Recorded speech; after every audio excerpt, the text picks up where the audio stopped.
as we're involved with DJR, Dick Johnson Racing, as a youth development program, Brutes was sort of the obvious step, as Warren Luff is their main driver this year. He won the Brutes Championship 2 years in a row.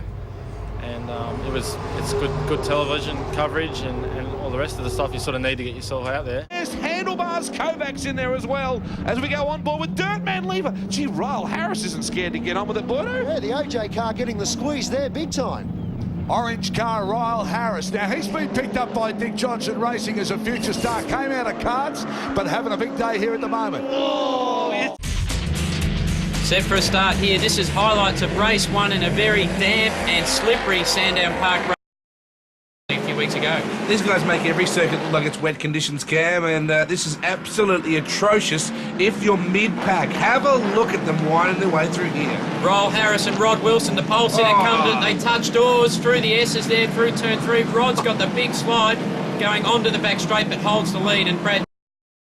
Wheels locked up, he had the lock on it, trying to turn the car, but of course, when they're going straight ahead and they're not moving around, the car is going to go whichever way the momentum takes it. Look at Ryal Harris, exciting youngster in the DBA car up the inside. The team is basically prepares this car as Team Brock. Look at this door-to-door stuff, and Harris trying to get by. Chris Peth will have the inside run. We're getting into the closing stages of race 1. Nice move there. It was good to see actually side by side just touch mirrors, but that is about as fair as it'll ever get, and they're still pretty fair side by side into turn 3. I thought that might have been a fraction over ambitious, and he's put Chris up onto the ripple strip on the exit and slid by pretty comfortably. Fair bump play on. He's only a teenager, is Ryal Harris, come originally out of the DJR development stable, and a lot of teams have been keeping a bit of an eye on him. He's now starting to find his feet. He's 3rd place in the championship so far. Some pretty impressive passing manoeuvres, but checkered flag fell in race 1. Ryal Harris, a great victory just ahead of Chris Pether, the closing stages of complete wet circuit. James Moffat, you can see the first of the Fords there back in 3rd place, and Gary Baxter, the South Australian, just pulling out across the line for 4th. The pole sitter Rod Wilson was back in 5th position, Kerry Wade 9th, and our championship leader Damien White in 10th. Ryal, congratulations on your first win in the category. You had to work pretty hard for it. Yeah, it was a good race. I knew if I just got a good start off the line, I'd pretty much be sorted. But Chris Pither got a real good start, and from there on, I just sort of braced myself behind him, waiting for him to make a mistake, and luckily.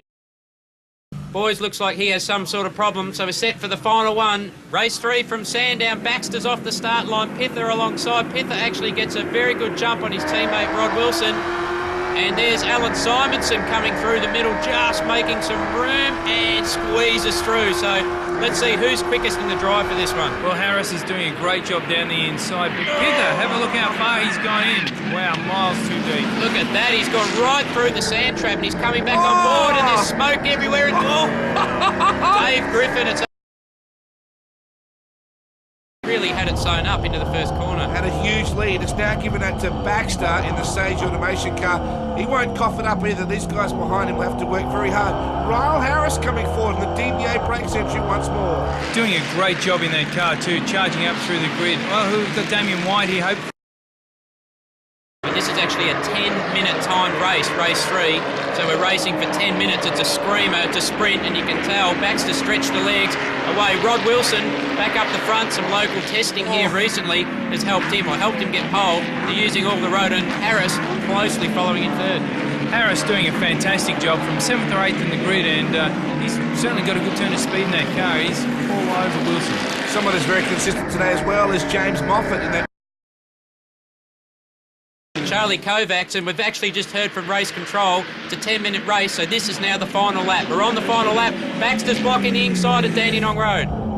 Harris all over him, this youngster. Very talented. Baxter won't fall for this one, you wouldn't think.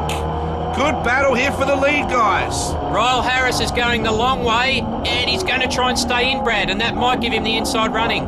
Wow, this is a great race, isn't it? He's got the inside running coming onto the front straight, and he's done it. He's taken the lead. Great effort, Ryal Harris. Fantastic passing manoeuvre. He's got it on the last corner, so he'll win ahead of Baxter. Rod Wilson closes in for 3rd. James Moffat, his best round result.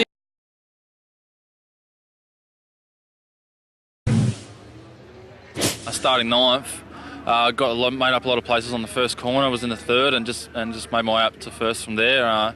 Passed Gary in the second last corner, which was good. No, it was a good race. I love chasing and making up ground, and just it was a good result in the end. 2 rounds to go. The next one at the IndyCar Carnival on the Gold Coast. Damien White leads it from Marcus